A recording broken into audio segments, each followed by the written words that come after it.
I sat back down, and I was sitting next to an elderly woman, and she said to me, "That was a really smooth move, but you have no chance with her."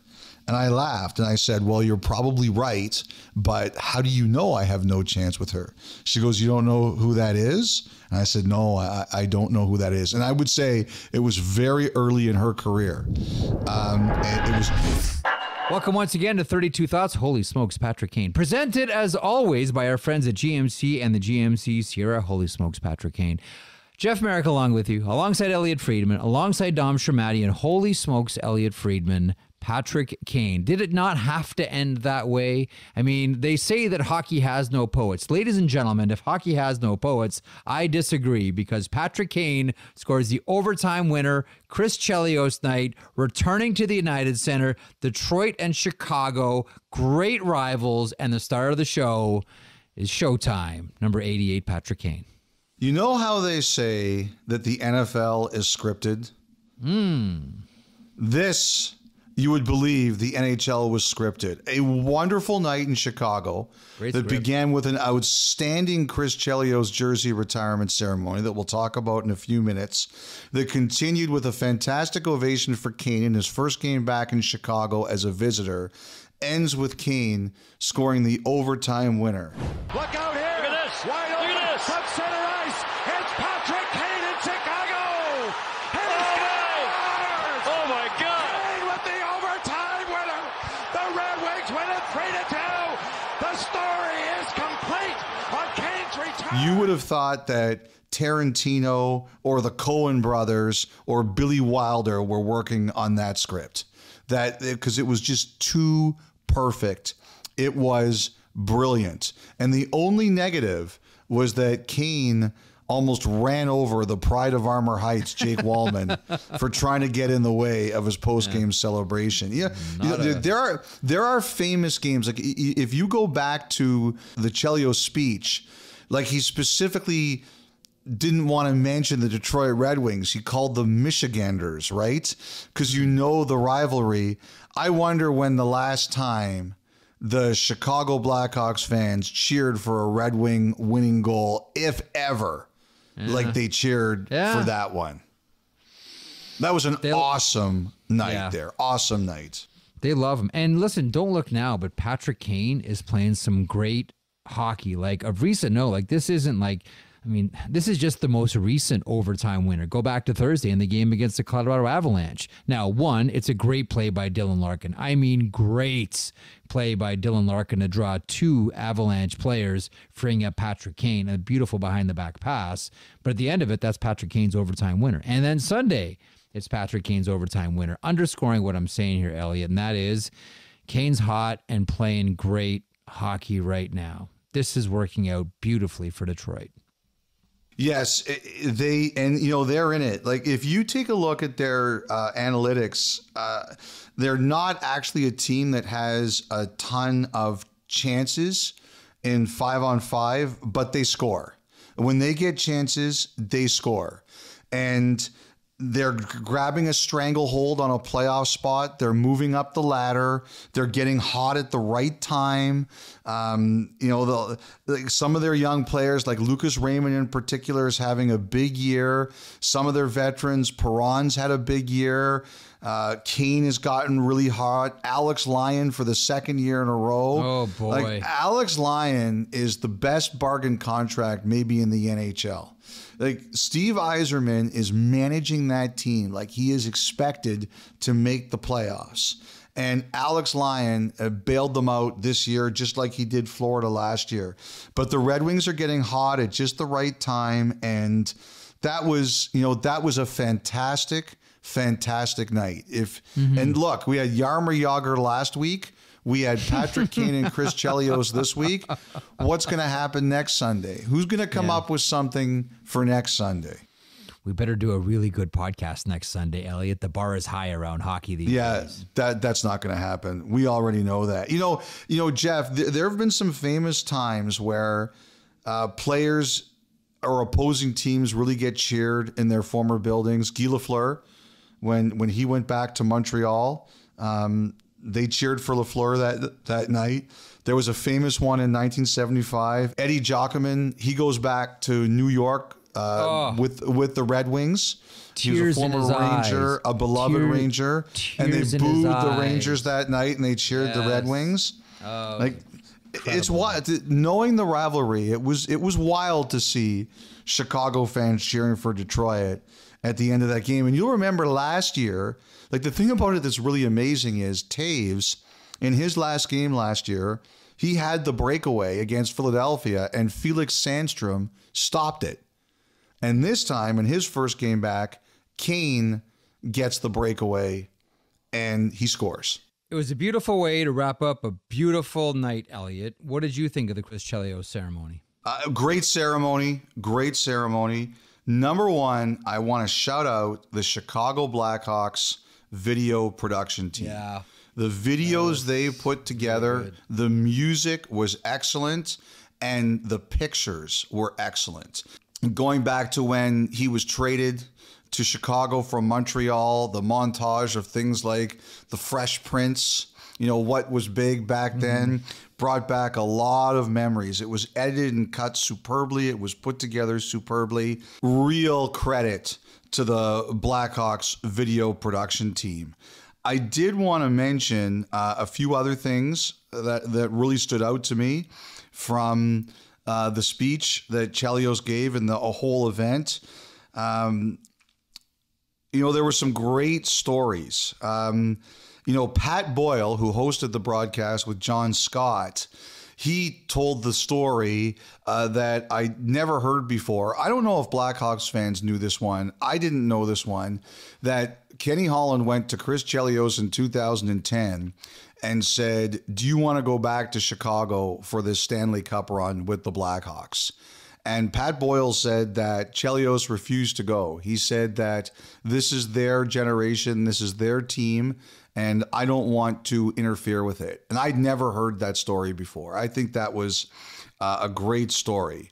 Gretzky telling the story on the it was audio. He didn't speak. It was audio about how Chelios was one of the few guys who scared him, and that if Chelios was coming up behind him, he would warn him and say, "I'm coming." I thought that was a great story. Chelios told a couple of great stories. You know, first of all, he mentioned Bob Probert. I thought that was really special that he mentioned the late Bob Probert. He talked about how one of two players from Chicago to have the numbers retired by Chicago teams, Dick Butkus of the Bears being another one, and how he ran into some of Butkus's family members at a sauna the morning of the ceremony. I just thought he was really gracious. And he mentioned that he had money on the board to beat the Red Wings and Patrick Kane that night. Everything about that whole ceremony I thought was really beautifully done, from the production to the way Chelios spoke of his family and the people who were there and the people who weren't there. I thought it was a great, great ceremony. And it reminded me when he talked about his trade from Montreal to Chicago, he talked about how Serge Savard said, "I traded you home." Pat Burns, I was watching a scrum where Pat Burns told the story of how he found out about that trade. And he said that Serge Savard, who was the general manager, called him on that summer day. He was traded on June 29th, 1990. And Pat Burns said that Serge Savard called him and said, "Congratulations, Pat. I just got you Denny Savard." And he said, "Great. Who do we have to give up?" And Savard said, "We gave up Chris Chelios." And Pat Burns said, "What?" And Serge Savard, hearing the reaction, said, "Oh, Pat, my other line's ringing. I've got to call you back." And he said Savard didn't call him back for like a month because he knew how angry Pat Burns was going to be about that trade. Okay, speaking of that trade, I think I can tell this story now. Actually, matter of fact, I think we might have mentioned it on air. Yes, you can. This is about the picks with these two. Do you know this story about the picks? Not off the top of my head. So, in that draft, so the two general managers are Mike Keenan and Serge Savard, who made the deal. So the deal was made, and then Savard, this is what Keenan told me, called Mike and said, look, my owner needs something more. I know we've already agreed on the trade, but we need more in this deal. And Keenan said, look, we'll do something else. We can't change it right now. We'll do something else at a later date, and I'll get you a second-round pick back. And then Keenan said he was never able to fulfill the deal because he got fired before he could make another trade and send that second-round pick back to the Montreal Canadiens. So technically, the Montreal Canadiens are still owed a second-round draft pick from the Chicago Blackhawks, going back to 1990. Yeah, I'm sure they'll get right on that. They'll go get right. Sure, the right Blackhawks will get right there. File the grievance now. File the grievance now, Montreal. Chicago owes you a second-round draft pick. I thought it was awesome. Like, you've heard me talk about Chelios before. He's one of my great personality. One of my favorite players. Great personality. One of my favorite players of all time. One of probably my favorite U.S.-born player of all time. I've always been all about Chris Chelios.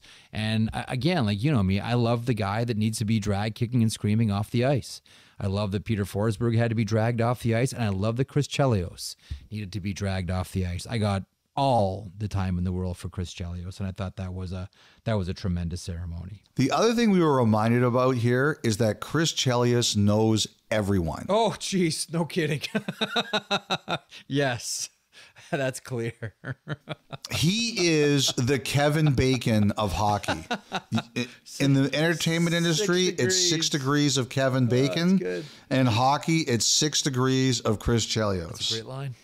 You know, a couple other things. I had a couple of people text me watching the Chelios ceremony of one of their favorite pieces that we ever did at CBC, which was Chris Chelios when he played with the Atlanta Thrashers. Oh yeah.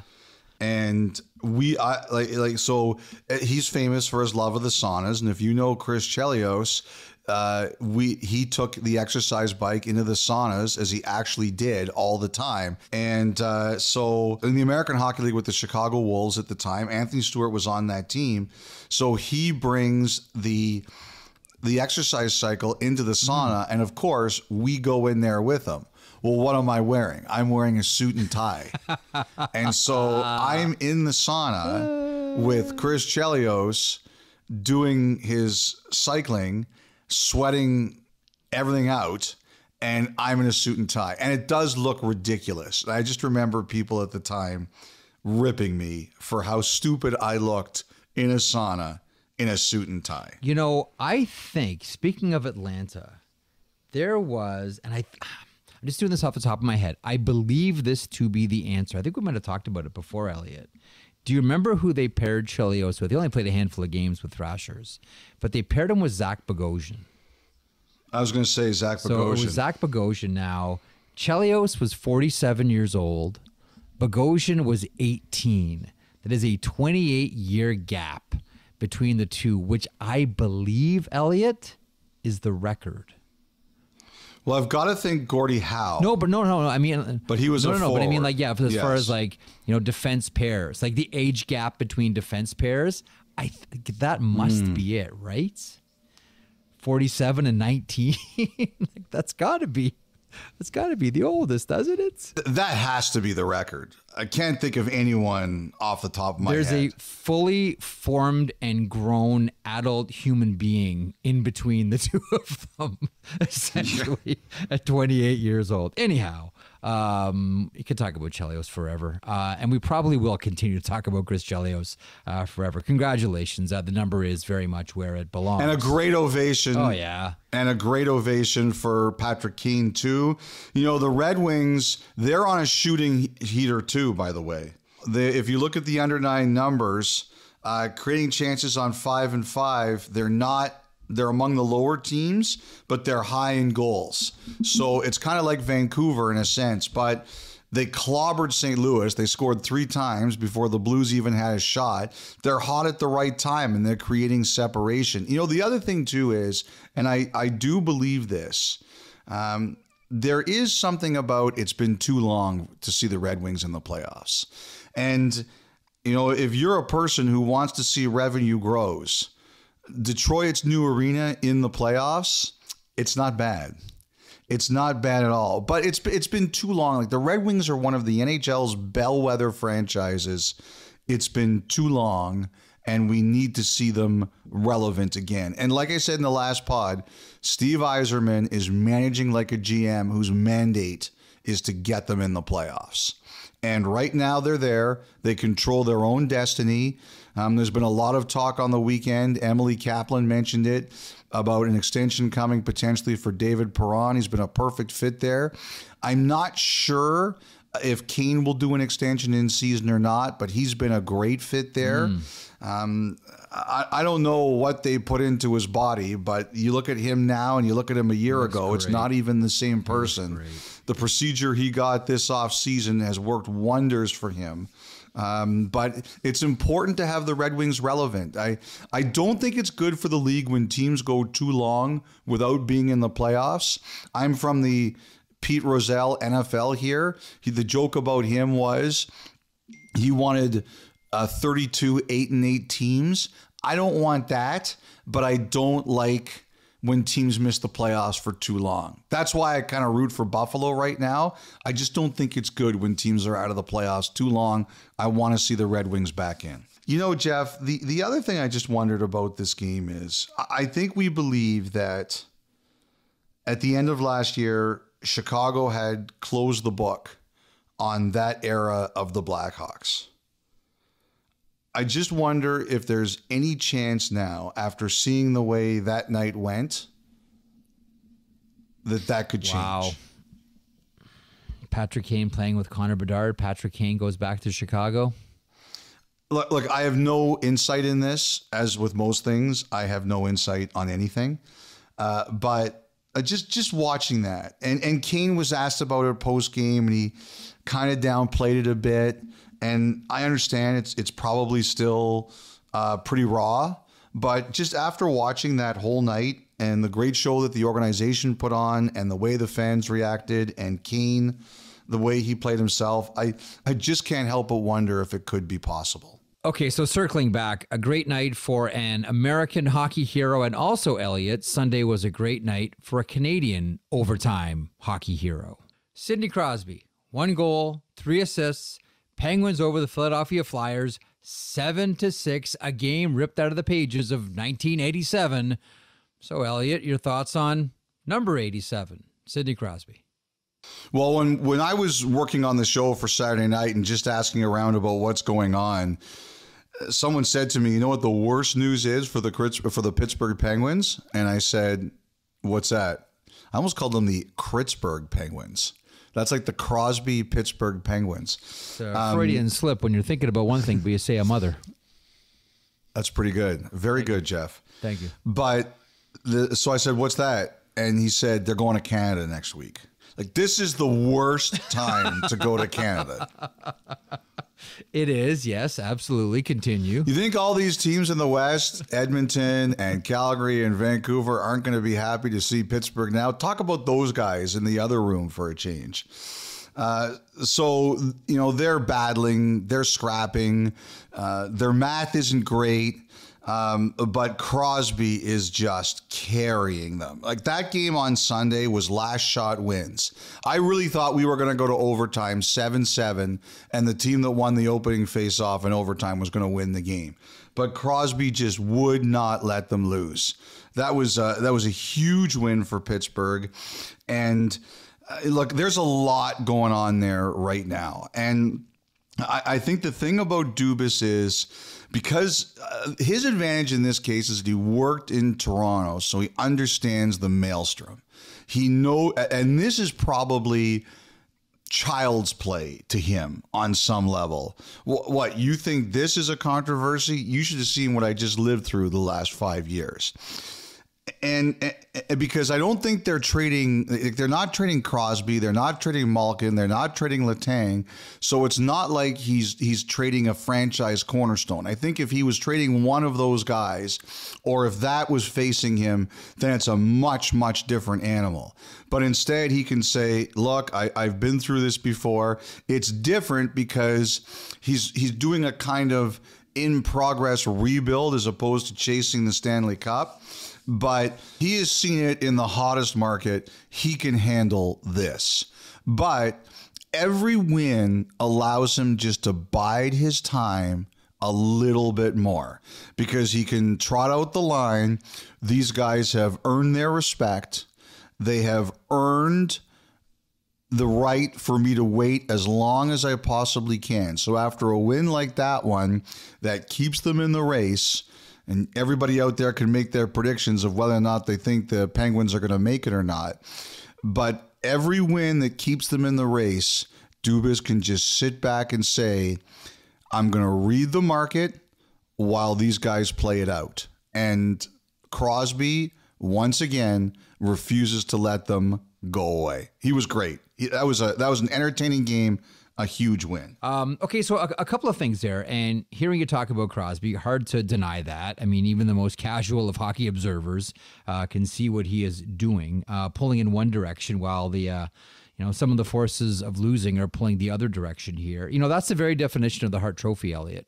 Regardless of they make the playoffs or not, and I know we're all, cuckoo for Cocoa Puffs about Austin Matthews and 70 goals and automatic Hart Trophy, and Nikita Kucherov just hit the century mark, and Nathan MacKinnon is doing Nathan MacKinnon things on a consistent basis. We saw some more of that on Saturday on Hockey Night in Canada, but if you look at the very definition of what the Hart Trophy is, regardless of playoffs or not, tough to say no to Sidney Crosby when he's doing this. I just don't think without playoffs. I know that it got bent a couple of years ago for Adam Fox. I just don't see it. Nothing in the definition. No, of the I know. Trophy that says, look, hey Webster, don't bring me the dictionary, okay? Like I know there's nothing in there that says that you can't vote for him, and if people want to vote for him, go ahead. I got no problem with that. I just don't see the majority of the voters going that way. Although I concede it did happen a couple of years ago with Adam Fox and the Norris. Maybe I'll be wrong, but that's the way I see it. Now, the other thing I just wanted to mention about the Penguins is it's pretty clear to me that after they lost at home to LA in the Yager retirement night, that teams started calling them and they said, what exactly is available here? And again, the cornerstone players are not available. I think there's other players that have trade protection that they're really not eager to go to. I've heard that they said they are going to try to respect trade protection as much as they can. And so unless you're going to blow them away for someone who has a no trade or a no move, who's not a cornerstone player, and like, for example, I think one of those guys is Brian Rust. He's got it. Like I've heard Pittsburgh told teams, we're going to try to respect the protection here. And Rust actually got hurt on Sunday, unfortunately. But other than that, what Dubas apparently told teams was it is his job to learn the market for these players. And one position, and someone actually called me on Sunday morning and told me there's been some talk around Pittsburgh that the Penguins are going to trade a goalie. Now, initially, my assumption was Nedeljkovic. He's making 1.5. He's a UFA after this year. I know he had a really rough night in that game last week that they lost on Thursday night, the one in overtime against the Islanders. But generally, he's been very good. And I could see some teams who need like a 1B, who could really use him. But somebody said that this is not limited to Nedeljkovic, that I think teams have asked about Jari. I think teams have asked about Blomqvist, who's their top prospect, who's played very well in Wilkes-Barre this year. So what I do think there is that Pittsburgh has an extra goalie, and they will listen. That is not impossible. A goalie moves out of Pittsburgh. I mean, look, if you're trying to win, and they are, even though he's doing a retool, I still think they want to compete. it's kind of hard to see Jari being the one who goes. He's the best goalie they have. He leads the league in shutouts. I mean, the only concern I have about Jari is he gets hurt a lot. Like that's something that makes you a little bit nervous, especially since he's signed to term. But people just said to me, it's not impossible a goalie goes here. So in addition to everything else we're thinking of with Pittsburgh, that's another thing to put on the radar too. Interesting on headlines, some of the teams that you mentioned, swinging back to Jake Guentzel, Vegas, Vancouver, Edmonton, Florida, Carolina. The caveat to all of that is there has to be more when you have someone like Jake Guentzel available. You know, in the last pod, we talked about Detroit. I don't know that Detroit's interested. And it's not like Yzerman is volunteering information to anyone, but there are a lot of people who see it as a fit. You know, the one thing about Yzerman is that they have a spot on the left side there. It certainly is a positional fit on the team. But what a couple of people said to me is, if you look at his recent contracts, he does not like term for the veterans, right? You know, like Larkin got a big extension at 27. He's the captain. You know, Comfer got 5 years. He just turned 28. But look at a lot of their other deals. DeBrincat's 26. He got 4 years. You know, Kopp is signed for 4 more years. He's 29. Rasmussen, who's 24, just signed a 4-year deal. If you're going to trade for Guentzel and signing him, you're going to have to sign for 7 or 8 years. Like, there's just no other way that this is going to happen. And I had a few teams tell me that it's not what Yzerman really wants to do. Now, I've got to think he's going to do, eventually when he signs Seider, I've got to think he's going to do that for him. And I would bet they're going to take a run at Lucas Raymond at some point. But those two guys are 22 and 21 years old. But the only flaw in my argument people really thought was it's against what Yzerman tends to do, to give 7 and 8 year deals to 30-year-olds. It's, if you look at his base of work, he avoids it. He really tries to avoid it. The one thing, sticking with Detroit, and I threw this in my notes this week, is someone that I spoke with said that don't be surprised if he goes after someone on the back end. This person I talked to said, don't be surprised if Yzerman gets someone who's smelly. And so, what do you mean by smelly? And he said, hard to play against. That's what I mean by smelly. I know they have a lot of defense, because that was my argument back. I'm like, where are they going to find room for another defenseman? And this person said to me, don't be surprised if you're looking for one type of defenseman specifically. They don't have that one guy that's nails to play against. Don't be surprised if Yzerman goes in that direction. I mean, there's a few that are out there. You know, I would wonder about whether, you know, Nikita Zadorov or Matt Dumba or something like that. But it wouldn't surprise me if that's the direction that he goes there. Okay, we've put it off long enough, Elliotte. We've talked about Crosby and Chelios and the Wings. Matt Rempe and the New York Rangers. You talk about a week. There's the NHL debut. Goodness. There's the fight with Matt Martin. There's the situation against New Jersey with Nathan Bastian. There's a game-winning goal in here as well. And there's a fight with Nick Delorier. And then there's a fight on Sunday against Matthew Olivier where Olivier took him down. That was a really good fight. He's been, like, all of his scraps have been entertaining, even going back to preseason when he fought Ross Johnston, then of the New York Islanders. What a week it's been for Matt Rempe. That is how you make an impact, Elliotte, although it's tough not to make an impact when you're 6'8". Yeah, I saw some 6'8" guys who didn't make the impact, even in the NBA, who didn't make the impact that Matt Rempe did this week. Daryl Sutter always used to say this: does a player have an identity? I always remember that Daryl Sutter said that. He didn't like players who didn't have identities. Good, bad, something. I remember there was one time when Denny Gauthier played for Calgary under Sutter, and some other team was mad about something that Gauthier did on the ice, and Sutter just looked at the reporter and goes, at least he's got an identity. There's a lot of guys on this team that don't. And the Rangers aren't really like that, but I always understood that point. I knew what Sutter was getting across there. You know, look, I think I'm like a lot of people. I just wonder how much is too much. Look, I'm as guilty of this as anyone else. Those players, there used to be 5 guys on a team like Rempe. Now there's not even 10 guys in the league like him. So it's unique. It's different. Those Philly fans watching him and Delorier and in the warm-up and then in the game, like nobody was running to the concession stands when that was happening. But also there's a reason this doesn't happen anymore. And now what we see is every tough guy on every team is like, okay, when do I have the Rangers on my schedule? You know, like, for example, next Saturday night's the Rangers in Toronto. You don't think Ryan Reeves is potentially thinking about this? This guy's pretty interesting.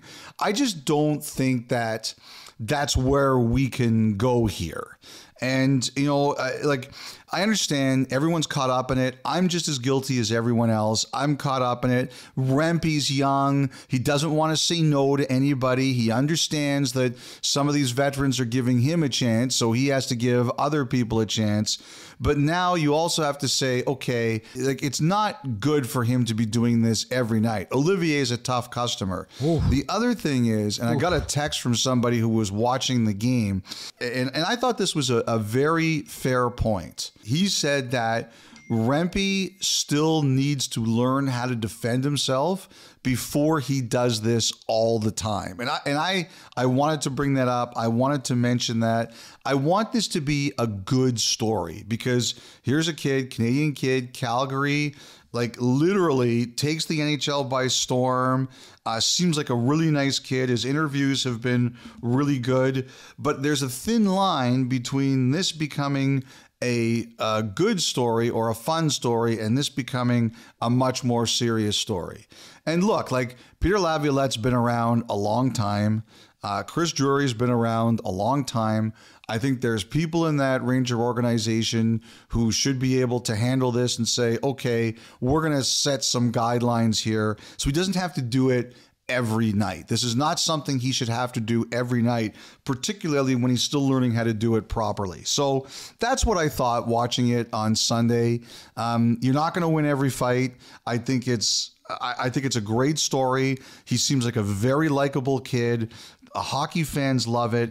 I just think there has to be, like, Sunday night was the first time it kind of went to that line for me, Jeff, where I said, this has a chance not to be fun. So how do we make it so it doesn't get to a bad place? There were a couple of moments in the Delorier fight where I thought, this isn't going to go very well for this kid. Like when Delorier really got his balance and started hammering, I was like, oh, geez, this kid's young. Nick Delorier is one of the toughest in the league. Like, I don't know about this, but he hung in there and he did great. But I know what you mean about Matthew Olivier. Like, that is like, okay. Like, I know you can look at every card and every team and say, okay, they're going to call up this guy. Oh, look, this guy's going to dress just for me and we can put on a show. But I know that look, Elliotte, you and I are the same vintage. I mean, this used to happen all the time. The new kid came up and he did the tour, right? Mm-hmm. And it didn't matter who, like whether it was Ty Domi or whether it was Donald Brashear or whether it was Tony Twist or whomever. Like, when you're young, you did the tour, but it's 2024. And I don't know that we need kids doing the tour anymore like a lot of these other guys did. But Jeff, like, I trust that the Rangers, with some experienced people in their organization, will get to this and they will figure out a way to properly manage it. Because, you know, somebody does have to step in and say, hey, we understand, but this is a different era, so we're going to limit it. And I think that's okay. All right, speaking of tough teams, the Philadelphia Flyers. So we talked about the Penguins. That was a thrilling game against the Flyers. Tough one for the team in orange, I get it. And this one came with a cost, too. Jamie Drysdale, clean hit. Jansen Harkins steps up on him. Right away, he grabs the shoulder, and he's gone. And you can tell right away this is serious. We don't have an update at the time of this recording. Hopefully, Jamie Drysdale is okay. We cross our fingers. Yet at the same time, I think one of the thoughts we have once you get past, I hope Jamie Drysdale is okay, is what does this mean now for Sean Walker? And what does this mean for Nick Seeler? With Ristolainen out, now you add Drysdale. If he's out for any length of time, how much did Danny Briere's world just get complicated here? Look, I think this. the Philadelphia Flyers are still taking a big picture look at their organization. Assuming that's the case, and I have no reason to believe that it isn't the case, then I believe that it doesn't change anything at all. Because what Daniel Briere should be thinking about is, what's my line to re-sign these two guys, and what's my line to trade these guys? And the answer should be unchanged based on Jamie Drysdale's injury. Unless the only way it changes, Jeff, is if the Flyers have decided they want to make the playoffs. Like I have a friend who's a Devils fan, and he said, look, if they trade these guys and Drysdale's injured, then we still have a game in hand and they've got a tougher schedule. We could catch them. And I admire the optimism. That's what a Devils fan should be thinking right now. But if you're Philadelphia, unless you've decided we're making the playoffs, that shouldn't change a thing. What you're deciding with Sealer and Walker should have nothing to do with Drysdale's injury. What this gives you is it gives you a chance to put another kid in the lineup and give them some chance to see what they can do, or someone else has to take some more responsibility. Now, you wrote, and I stole it from you, that there's teams, we talked about it earlier in the year, that Walker and Sealer were being thought about as a duo. Do you have any theories on who might be considering this? My initial thought was the Tampa Bay Lightning. Mm-hmm. Do you believe that to be accurate? I don't now. I don't believe that it is Tampa. I don't. I think a lot of us would have wondered about the Toronto Maple Leafs. Yeah, for example, we know the Brad Treliving, but I don't think that that's accurate. The two that I wondered about were Toronto and Tampa, but I can't say with 100% certainty that it's those two teams. The reason I wondered about Toronto is that, you know, they tried to do it earlier in the year with Zadorov and Tanev, but there have been some players in Toronto that have really solidified their positions in the last couple of weeks. Initially, people were like, oh, Toronto's 5-0, but they haven't beaten anyone. Well, now they've pounded Vegas and they beat Colorado, the last two Stanley Cup champions. I know Vegas is missing people. It was still an impressive win, and it's hard to overlook that. But I did think about Toronto too. You know, all of a sudden for Toronto, a lot of their guys who are UFAs are getting hot. McMahon, Domi, Bertuzzi, the hat trick the other night. I'm curious to see, does Toronto just let this all play out? You know, Simon Benoit, he's not a UFA. He's headed to arbitration. They got a lot. Like, remember a couple of months ago, people were saying, you know what, Toronto's guys, all these one-year guys didn't work out. All of a sudden, they're starting to look a lot better. It's going to be interesting to see what Toronto does here in terms of roster construction. They might just be best off to let it all play out. Now, the other thing they've got this week is Woll played his first game in the American Hockey League on Friday. He was excellent. They didn't dress him Saturday. They still could play him in more AHL games if they want to. But, Jeff, what do you think here? You go with 3 goalies? Do you risk putting Martin Jones on waivers? Do you go with 3? Or what do you do?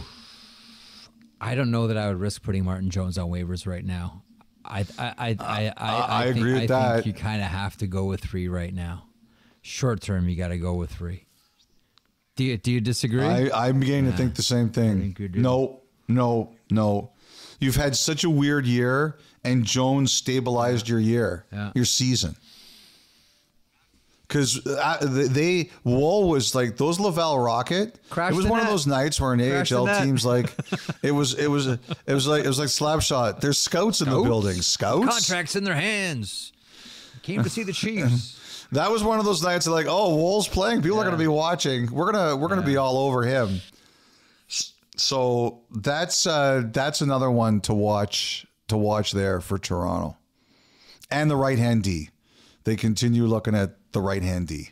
By the way, Am I the only guy who thought McKinnon was going to score there at the buzzer? Oh, it was lining up. I thought that shot was going in. After that race down the ice, 100%. Oh, my God. After Tavares misses the empty net, Nathan McKinnon grabs the puck and goes the other way. You're thinking, like, all day long, this is hero time for Nathan McKinnon. I think, yes. Honestly, Elliotte, everybody who's watched the league this year thought McKinnon was going to score there. Well, so I did too, but, Toronto, I think some of the players have earned their spots on that blue line. So I'm not as sure. I have to say again, this is purely my speculation. I don't know this. I'm purely guessing. I wondered about a team like Dallas. And the reason I wondered about it is that I was told on Saturday night, as I mentioned, that Dallas has been incredibly aggressive. Incredibly aggressive. They think they can win the Stanley Cup this year, and they should. They could win the Stanley Cup this year. And if you look at their blue line, could you see a situation where they could get a righty and a lefty? I mean, I see a righty for sure. The left side is Harley, who's had a great year, Lindell, who's been a long-time guy there, and Ryan Suter. And look, Ryan Suter had a big night the other night against Carolina. Someone who watched that game said they thought that was the best game he played all season. But the one thing about Ryan Suter is I know he's a bit of a lightning rod for Dallas fans. I've had a couple of people tell me, go back and watch the Minnesota series in the first round last year. That was a mean series, as we all know, Jeff, a very mean series. They said that one of the players on the ice who was the meanest in a good way was Ryan Suter. And maybe it was because it was his former team and he was determined to beat them. But there were people who thought that Suter was a real difference maker in a very mean series. So I don't know. I just, like I said, someone said to me, Dallas is very aggressive. They smell that they're going to win. I think they're in on Tanev, obviously. I mean, I know they're in on Tanev. Ron asked after the game on Saturday night, is there a team that would try to get Hanifin and Tanev together? And I believe Calgary has generally resisted that because they think they can get more for individuals. Like they resisted Toronto's deal. Vancouver tried to do Tanev and Lindholm. They said no. Again, if you were Dallas, would you think about at all Hanifin and Tanev? Watching them play on Saturday night, I would do that if I could. But again, I want to stress that's based on no information other than me spitballing because teams have told me nobody's talking about Dallas and they think they can win and they are governing themselves accordingly. A couple of things there. I'm of the belief that, and I wrote part of this in the notes this week. I'm of the belief that they want a second pair right shot D, but it would make sense for them to want an entirely new second pair behind Heiskanen and Harley. I could completely see that. I could see them having an entirely new second pair. And I could see Sealer and Walker there. That does make a lot of sense. And both do different things, right? And Sealer adds a little bit of nastiness. Well, not a little bit. Mm-hmm. He adds a lot of nastiness on the back end as well. And they add a puck mover in Walker. It makes a ton of sense for Dallas to do that. To the previous point, I believe it was Oscar Wilde. Elliotte. Oh my God. If I may bring this up. Oscar Wilde. Hold on. Who once, I think on his deathbed said, well, either I go or the drapes. He said, talent borrows, but genius steals. So don't feel too bad about lifting that report for Saturday, courtesy of Oscar Wilde. Well, either I go or these drapes go. All right. Elsewhere around the NHL, how do we go from Matt Rempe to Oscar Wilde? Welcome to 32 Thoughts, the podcast, folks. Hey, you know what? And Ron. You know you who? And Ron. You know who? Elliotte, you know who did himself a lot of good this weekend when it comes to trade deadline, maybe finding a new home, maybe establishing and getting a foothold somewhere else. And I don't know about being this year's version of Ivan Barbashev, but Anthony Mantha of the Washington Capitals. And Anthony Mantha is having a real good season. He's scoring goals this year, and he was able to do what a lot of people have only dreamed they'd be able to do, and that is fight Nick Cousins. You don't think that got noticed around the NHL on Sunday? I'm sure it did. No question about it. Washington's been trying to trade Mantha for a long time. But now we're coming down to the time where he's the UFA and the salary isn't as much anymore. He's gotten hot at the right time. And there's going to be someone who's going to say, we're going to take a chance because he's playing for his next deal. And he'll be highly motivated to play for his next deal. I have no doubt that's the case. You know any teams looking for a left winger? Maybe the team that doesn't get Jake Guentzel. Look, if you don't get Jake Guentzel, maybe look at Anthony Mantha. Who knows Anthony Mantha better than anyone else? The Detroit Red Wings. And? Ken Holland. Yep. Because Ken Holland drafted him. Yep. Edmonton Oilers are looking for a winger. And last time I checked, teams in Alberta like it a little bit rough. See last Saturday specifically on Hockey Night in Canada. I don't know. We're just okay. Let's have this conversation about Edmonton. Okay. I don't think they should be trading for a goalie. At least not their best assets for a goalie. I don't see it. How many goalies? I know that Stuart Skinner's struggling right now, but so is the entire team around him. How many goalies are you going to get that are going to make you feel better than Stuart Skinner right now and are going to allow you, because you have to fortify your team too, and are going to allow you to fortify your team. Look, if you're going to go out and get UC Saros, I can't argue with that, but you're not going to be able to do anything else. So my whole argument is, I think you fortify in front of Skinner. If you get help on your target the best player you think you can get, and then fill in the holes. Look, like Saturday night, we talked about Carrick and Henrique. Tell me, are they a better team if they go out and they get two forwards and a defenseman, or a forward and a defenseman, or two forwards, or whatever, or if you go out and you get a goalie? Like, Kevin wants them to get Fleury. Fleury keeps saying he's not interested. Minnesota's in the race. But if you pay what you're going to have to get to move Fleury, are you going to be able to help yourself anywhere else? Plus, also, people keep saying to me that the Oilers have $2 million in cap room. They're also carrying only 21 players. Thank you. They don't. They have about at deadline right now. It's $1 million. It's $1 million. Well, I mean, if you look at Cap Friendly and Puckpedia, it's closer to, it's between 2 and 3, but you can't carry a full roster. That's it. Like, they're riding thin, super thin right now. Like, that is technically that is the number, yes, but you know it's not going to stay there. So Oilers fans, I see all your links to Cap Friendly, but you're only carrying 21 players. Right.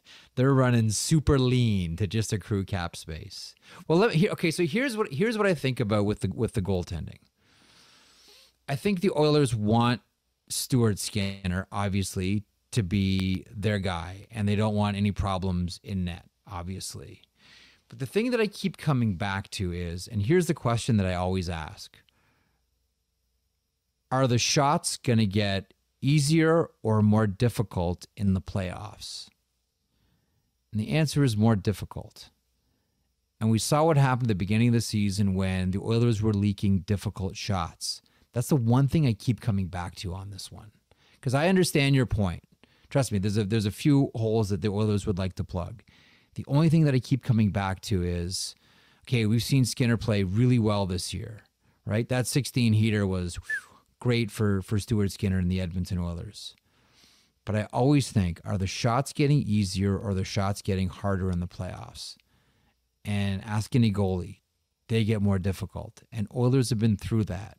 and it didn't look good. And how many times has great play by the blue line, great play by the forwards been completely undone by bad goaltending? That's the only thing, to your points, Elliotte, that I keep coming back to, and I can't get off that one. You're wrong. No, I understand. No, I understand what you're saying, but here's the thing: how many goalies in the league? Like, I think Saros is one for sure. The guy who are available, that you think are definitely better than Skinner. This is where Matthias Ekholm turns into general manager Ekholm and says, "Kenny, I know this guy," who's like, and starts lobbying for the goaltender. I don't know. They did a great bit of business with Nashville last year at trade deadline.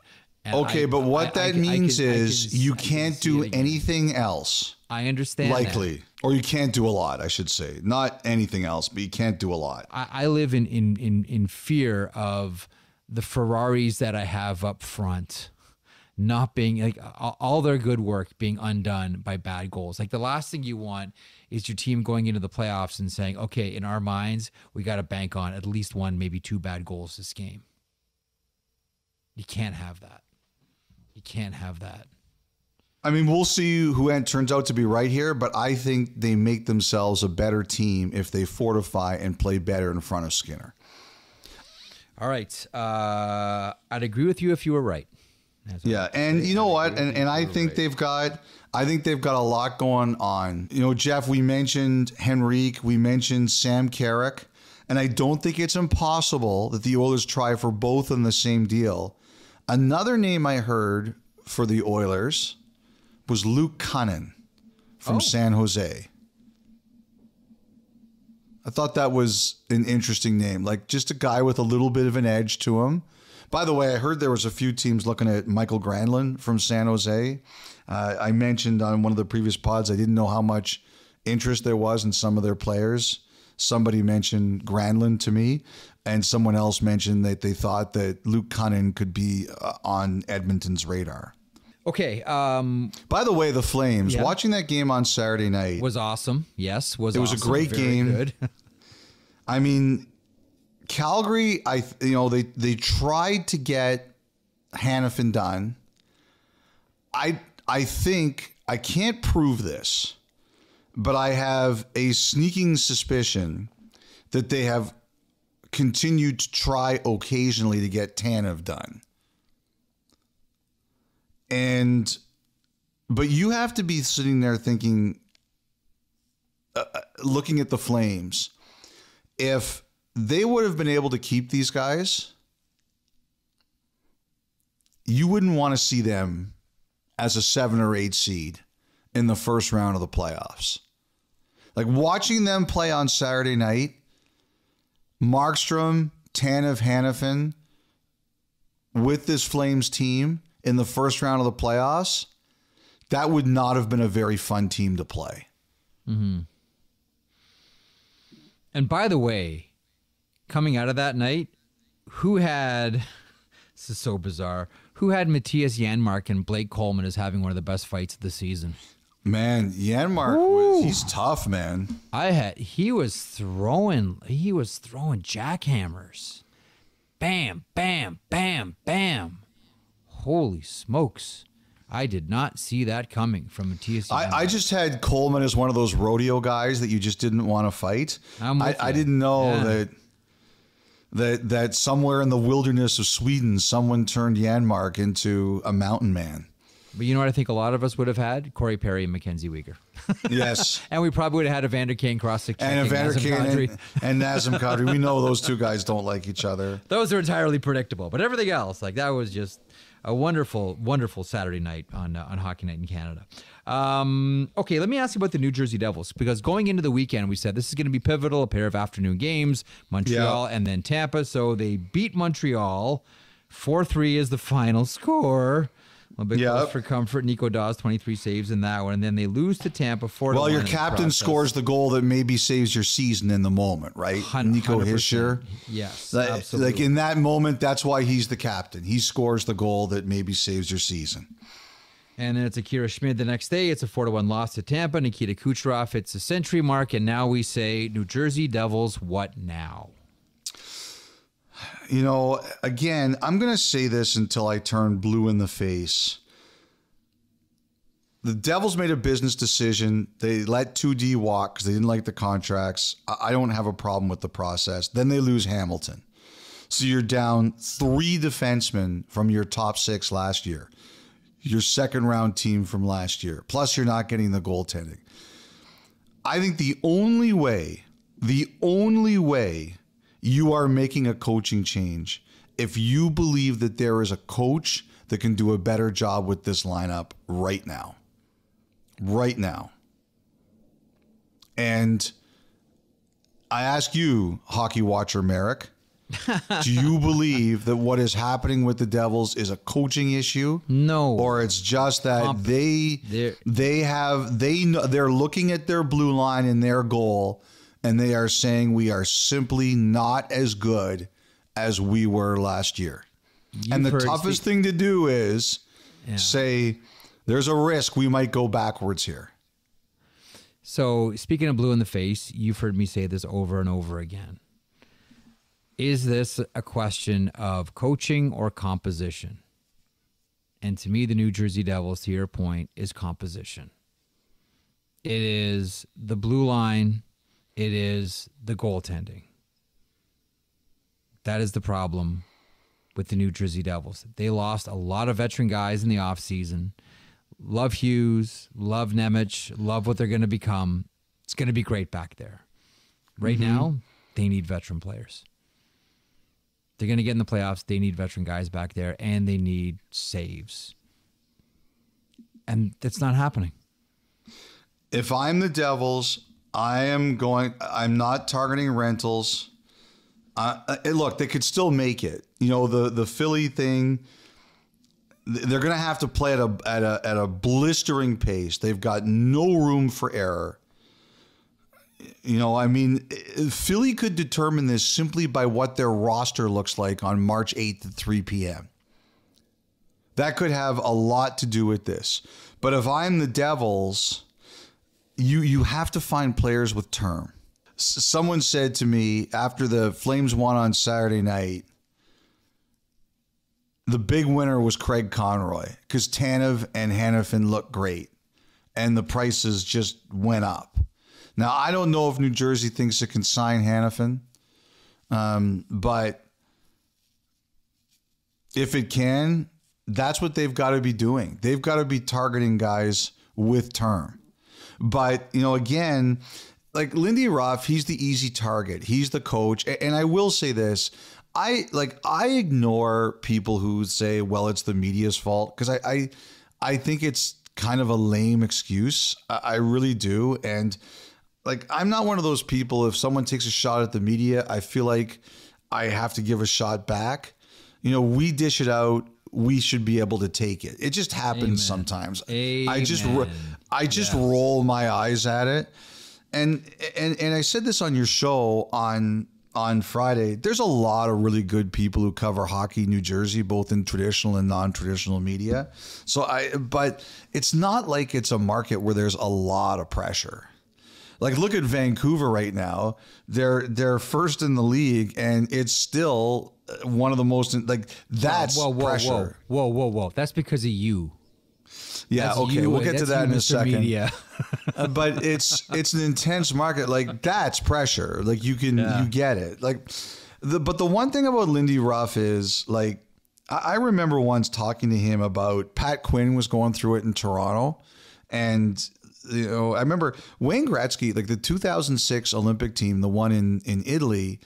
Wayne Gretzky, there was a time where he said he was going to rehire Pat Quinn. It was always his job, but he waited longer to make the hiring because there was a time everybody thought Pat Quinn was going to get fired in Toronto, and Gretzky was unsure what the proper timing was.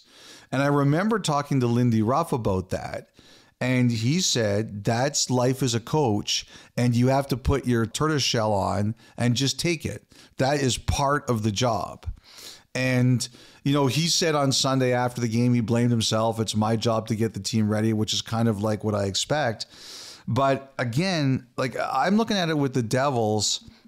The only thing that makes sense for me here is there a coach with a system and structure out there that's going to allow him to win like this. And that's the only way you make the change. You know what I wondered about, or who I wondered about this weekend? Again, this is just spitballing on a podcast here. Let me back up, because this was an interesting weekend for the Seattle Kraken. I'm going to get to my name here in a second. Yeah. So they beat the Vancouver Canucks 5-2. Okay. We look at this, this 4-game homestand here and say, okay, this is going to tell Ron Francis everything about his team and what he needs to do at deadline. So they beat Vancouver. It's the sunny side of the mountain. They turn around and lose to the Minnesota Wild 5-2, and we're on the shady side of the mountain now with Seattle. And the Kraken have the Boston Bruins and the Pittsburgh Penguins coming up this week. If things go south and the Kraken really fall out of it more. Now, I know this player has term, one more season at a really good number. But is there any chance, because I would imagine the demand would be high, that they would move Adam Larsson, right shot defenseman? I've been told no. We mentioned him on a podcast a couple of weeks ago about what a perfect person he would be for a lot of teams. Yep. And I was told that's not happening. Because I'm with you. I think Larsson's a great player. I'm a big Larsson guy. If the Seattle guys I'm wondering about are Schultz, Tatar, Eberle. I know they were supposed to talk with Eberle recently, and I had heard as long as term wasn't an issue, he was probably going to get signed. But, obviously he's not signed yet. We mentioned Adam Larsson on a podcast like 2 months ago about what a perfect fit he would be for teams, and someone told me like no chance. Do you think about Venberg here? Do you think about Venberg there as well? Larry Brooks, the Rangers. He's never scored as much as people kind of thought he would, but he's been pretty good this year. He's been pretty good. Okay, before we get to the Montana's thought line, Vancouver Canucks, Elias Pettersson. Yeah, I really do like how you tried to give this one a soft landing and try to calm people down before you talked about it, but it's the Vancouver Canucks and it's Elias Pettersson. Look, I really do believe what we talked about on Friday's pod, which is that I don't know if there's actually been an actual offer here. And again, I'm not interested in discrediting anyone else. I can't find any proof that there was an actual offer, but I do believe that he knows that they're going to throw a ton of money at him, and they've discussed it conceptually. I just think that every day this goes where Pettersson doesn't commit, other teams are not doing their jobs if they don't call and say, what's going on here? Like that's part of what this is. And I do believe that other teams have called and said, what's going on here? And the Canucks have said, look, we're trying to sign him. But I just think, again, I think that's just the best way to put it. The fact that there's no clarity leads to, we should call and find out what's going on here. And that's what I think is happening. The other thing I think that is important here is, like, that Vancouver team had a hell of a win the other day. Like, a really impressive, that was a big win against Boston, and JT Miller in particular was fantastic. I think that is a team led by Rutherford and Tocchet that can handle this. I don't think they're thrilled that A, he's not signed, and B, this is news. But I think they're both really experienced. Like, Jim Rutherford has seen everything, and Rick Tocchet has seen everything. And I think they are really capable of handling the noise as well as anybody could. I've said this to you before. Rutherford always wanted to be a GM in a Canadian market. And I think he loves this. I do. I think he really enjoys it. I think he enjoys the passion. I think he enjoys that he's somewhere where it really matters. And I think he can handle this. And I think that will get them through whatever happens here. But teams are calling them and saying, what's going on and where's this going? Now, the other thing that I should mention here is I did hear something else about Vancouver that was interesting. I don't think Vancouver's out of anything out there. Like, it's just the way Rutherford is. But I heard they're not interested in giving up everything they're going to have to give up for 2 rentals. And so I think if they, just because they gave up what they did to get Lindholm, if they have to give up another package to get something good, I don't think it's going to be a rental unless they know they can sign that person. That's the other thing I heard about them. If they're going to have to do what it takes to do something not small, it's someone that they want to keep. That's the other thing I heard about them. Okay, what I heard from all of that is Elias Pettersson for Matthew Barzal. Am I right about that one? Is that one taken out of that conversation? Okay. Let's just calm everybody down. Okay, that's the end of that block. There was a lot there. Hope you enjoyed it. We're going to come back with the Montana's Thought Line, where hopefully we can make Elliotte's eyeballs roll back into his head. Thought Line next. Keep it here.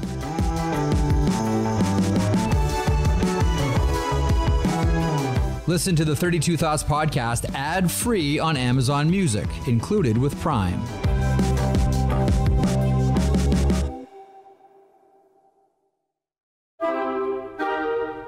Time now for the Montana's Thought Line. Montana's Barbecue and Bar, Canada's home for barbecue, Elliotte.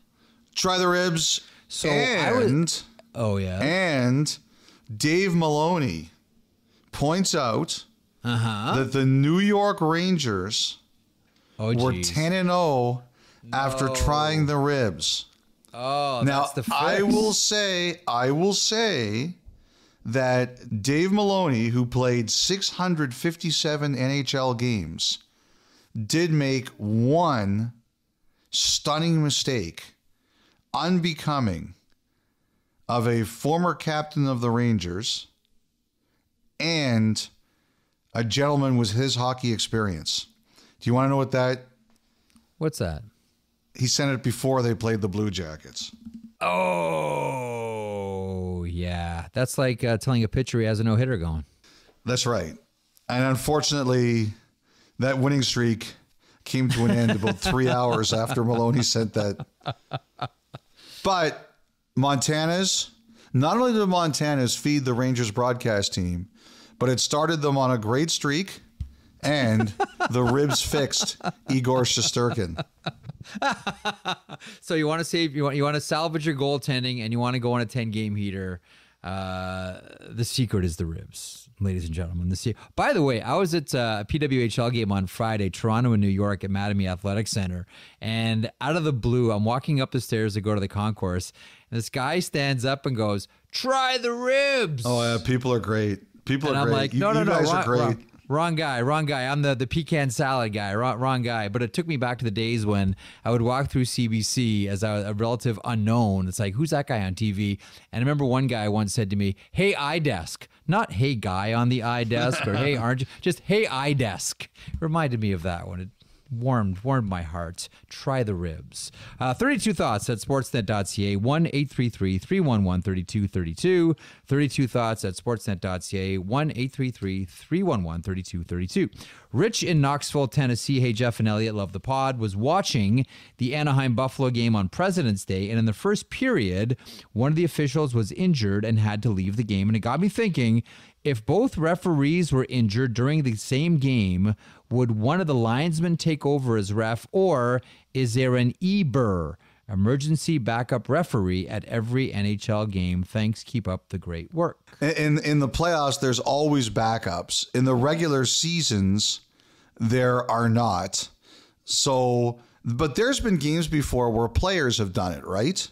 In the past? So, Elliotte, yes, great pull. For that, we're going to have to go back to January 15th, 1983. The New Jersey Devils are playing the Hartford Whalers. Now, two officials, Ron Fournier and Ron Asseltine, were traveling from Boston to the game, but there was a snowstorm.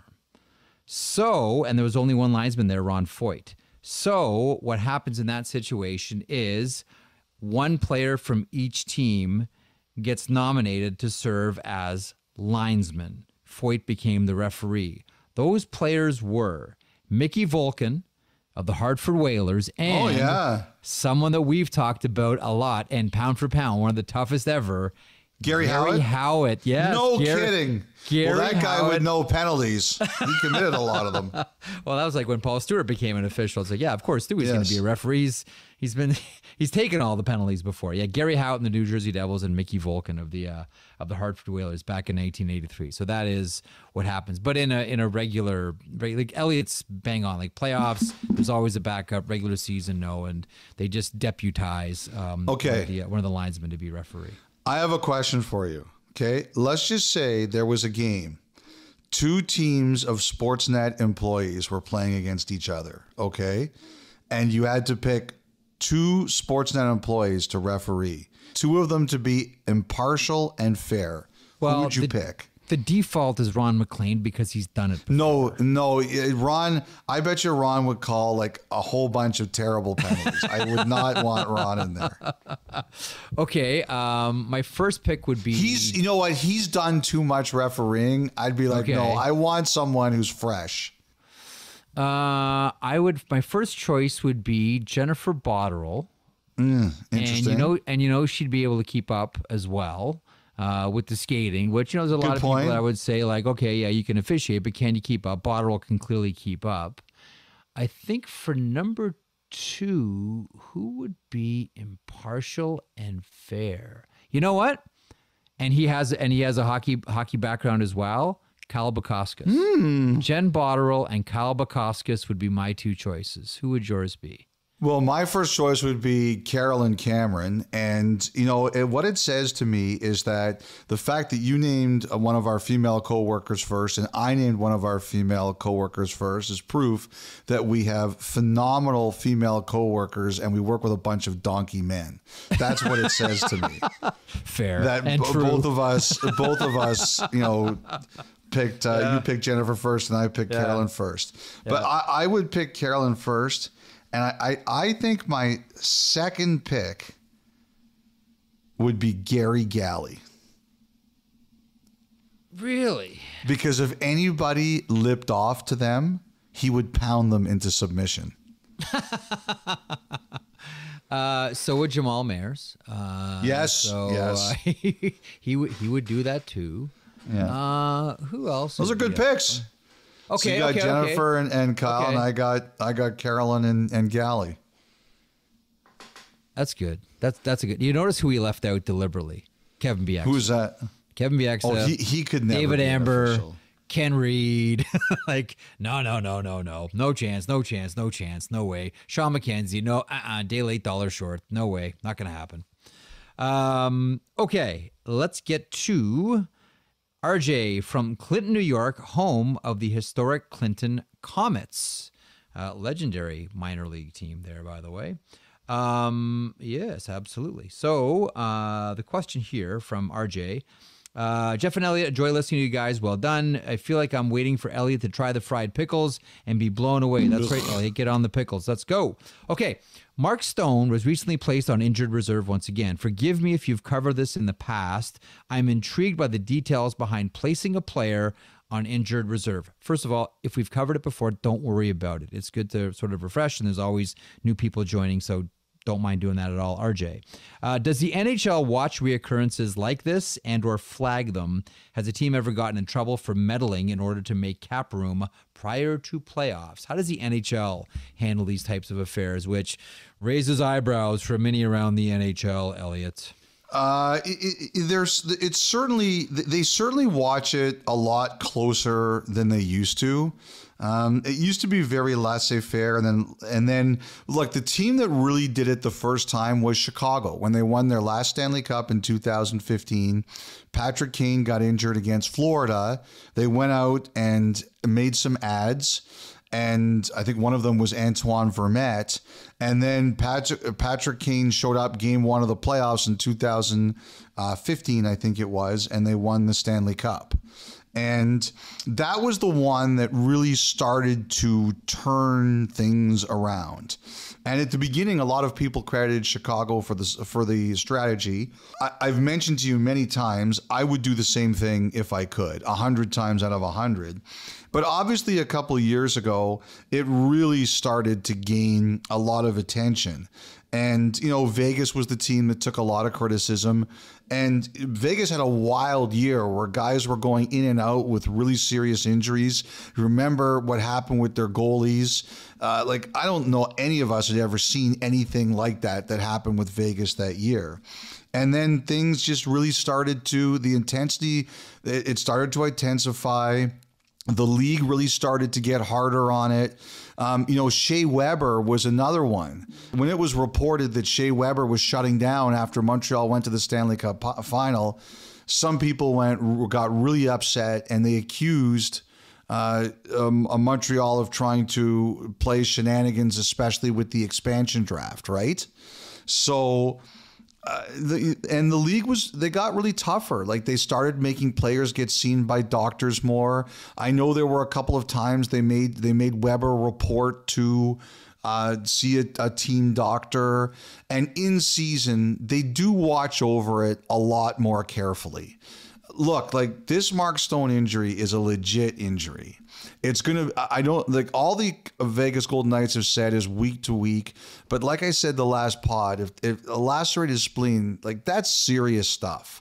But I will say this, Vegas knows everybody's watching them. They've got Eichel back on a regular timeline. He's coming back soon.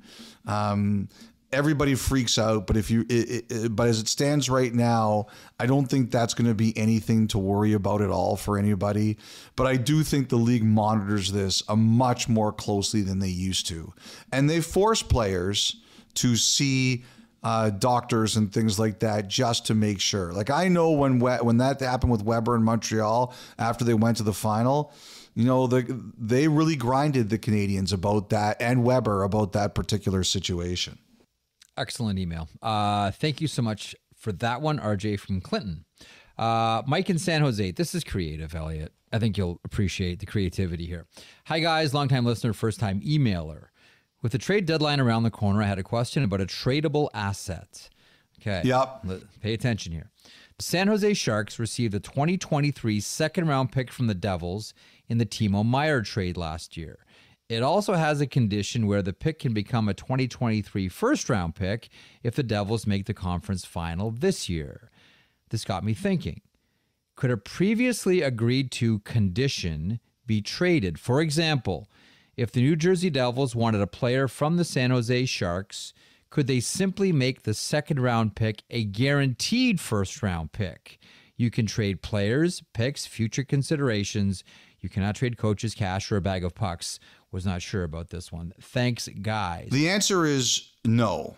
What you can do is you can guarantee a condition. I know this has happened in the past where a team has had a conditional pick based on something they do, and then they've wanted to make another trade with that conditional pick, and they've gone to the league and said, we're going to guarantee the condition. Like, for example, like this Bemstrom trade that just happened between Columbus and Pittsburgh. Basically, if he scores a certain amount of goals, it moves from a 6th-round pick to a 3rd-round pick, right? I have seen situations where a team has that pick in limbo and says, we need this pick to make another deal. Can we guarantee the condition, and then so we can make this other deal? That I have seen happen before. Like, for example, one thing they could do is, let's just say Pittsburgh wants to make a trade with their 6th-round pick. And they go to Columbus and they say, look, and the league, we'd like to guarantee you'll get the 3rd rounder for Bemstrom. We need this 6th-round pick for something else. You can do that. That you can do. But you can't say, oh, it's a 6th or a 3rd. Can we make it a 4th, saw it off, so we can do something else? You can't do that. Marks for creativity, Elliotte. There was a deal a few years ago, and I don't remember it off the top of my head, where some team had a conditional trade and they needed the pick to do another trade. And so with that other team in the league, they guaranteed the condition and they used the pick that was now freed up to make another trade. That has happened before. Okay. Full marks for creativity there. So, a couple more here. Lucas from Cleveland. Greetings from hockey hotbed, Cleveland, Ohio. Can't wait for expansion. Love the podcast. As a fan of chaos as well as hockey, I sometimes wonder what rule changes would look like in other sports. For instance, what if basketball allowed changes on the fly like hockey? It got me wondering, did hockey always allow changes on the fly? If not, when did it start? Were rosters ever smaller and players spent more time on the ice?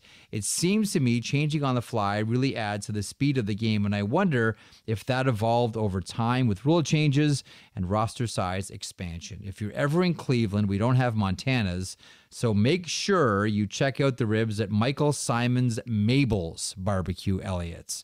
So write that one down. You've got a spot in Cleveland. Well, I have to say this, like you go to places like Kansas City, you go to places like Carolina, there are great rib joints all around the U.S., Like I know that doesn't count for you because you're plant Merrick, but for people who do eat meat, wherever city you go in, you have to find the hidden rib places. There are so many good ones around the United States in particular, and Canada. So a couple of things on this one, and I want to ask you a question. First of all, the PCHA did this, the Old Pacific League, Frank and Lester Patrick.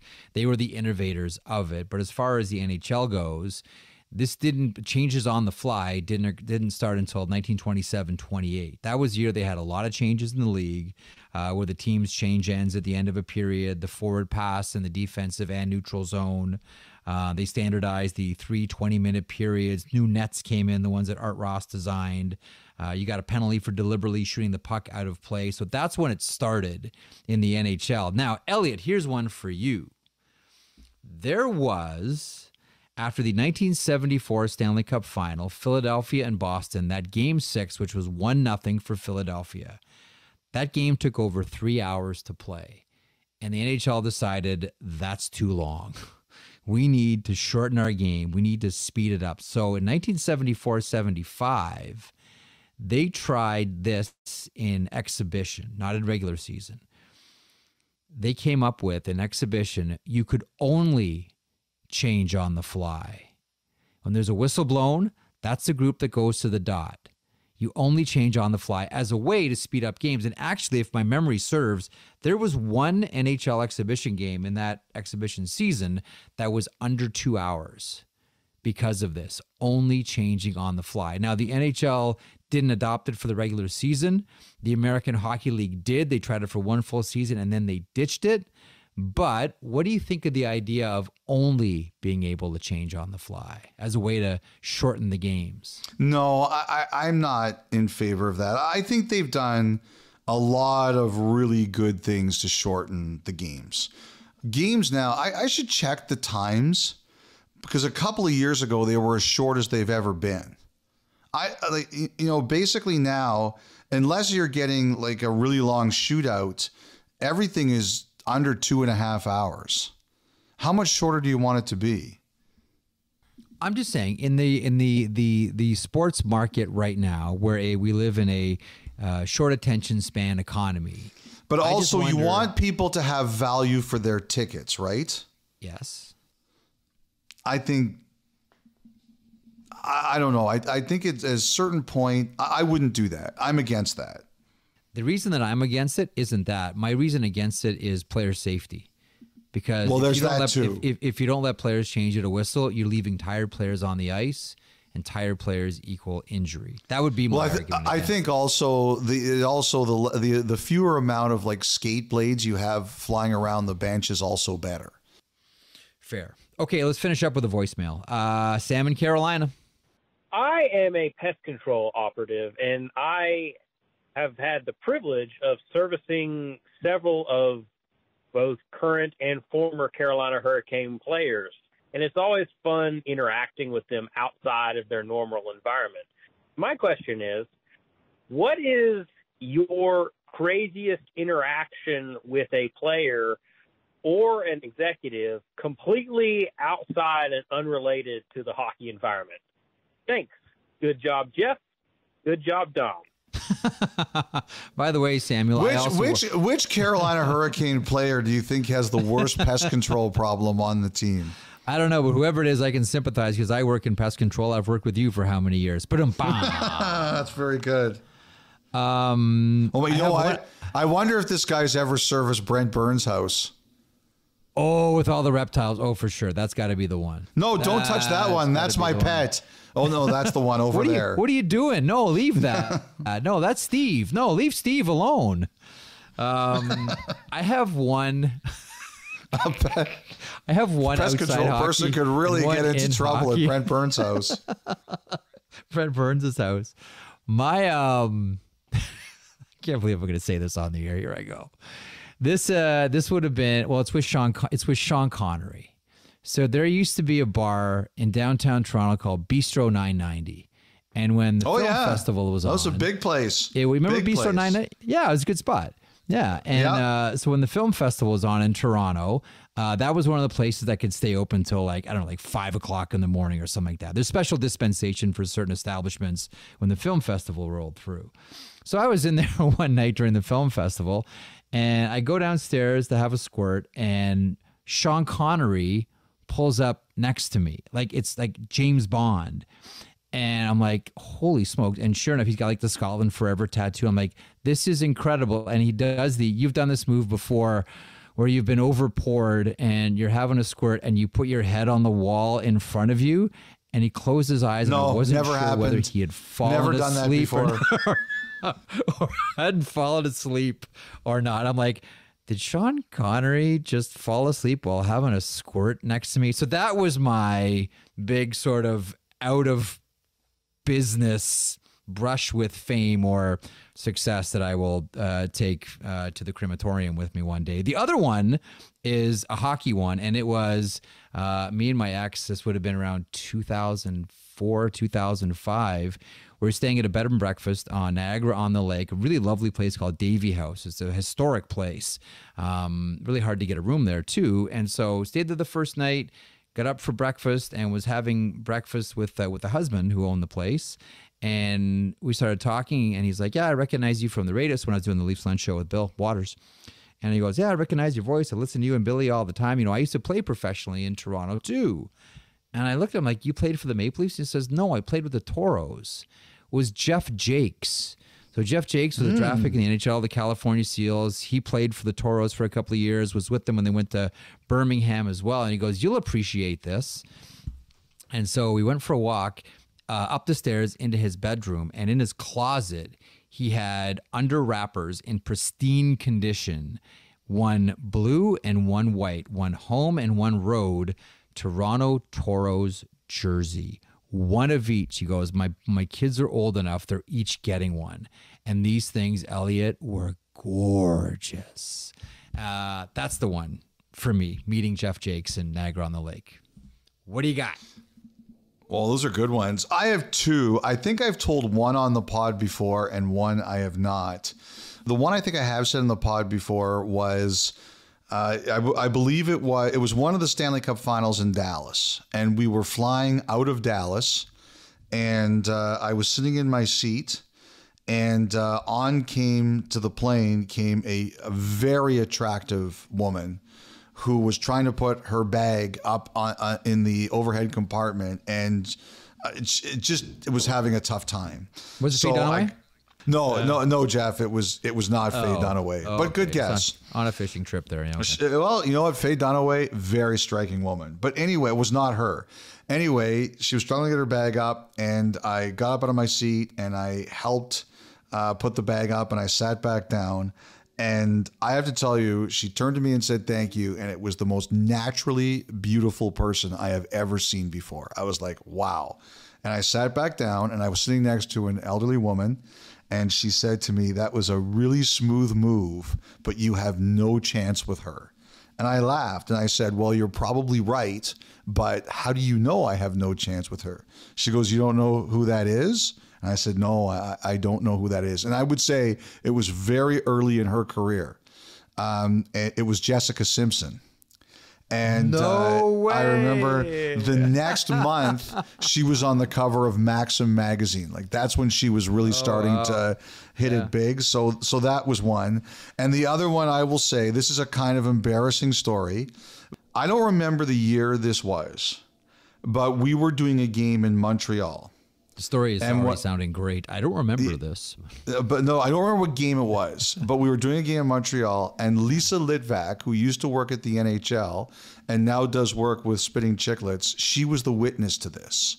Oh. And so I was about to do a big interview. I cannot remember for the life of me who it was. But I thought it was the prime minister at the time, Paul Martin, but the time doesn't line up. So I don't think it was that one. But it was a big interview, and my mind was on that.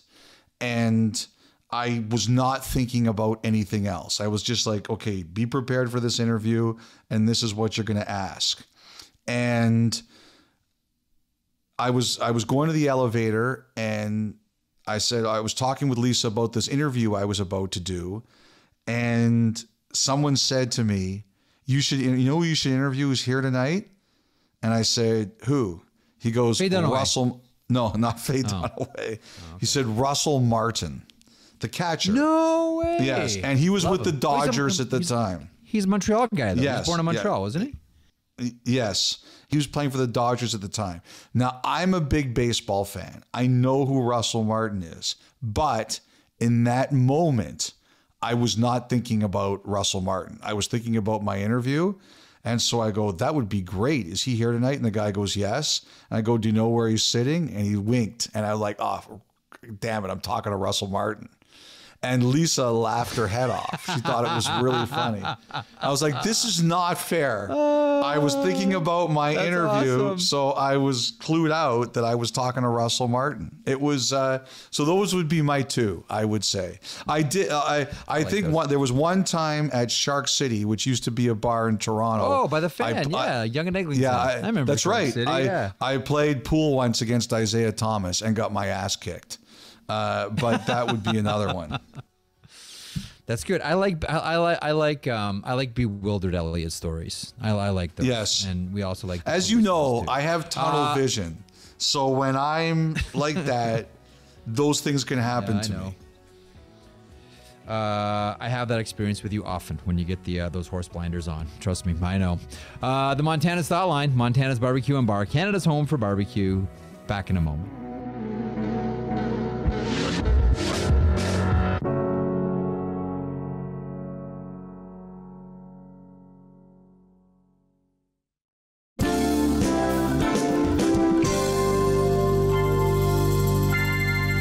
Okay, welcome back to the podcast, 32 Thoughts, presented as always by the GMC Sierra. And I don't know about you, Elliotte, still buzzing off that Patrick Kane overtime winner.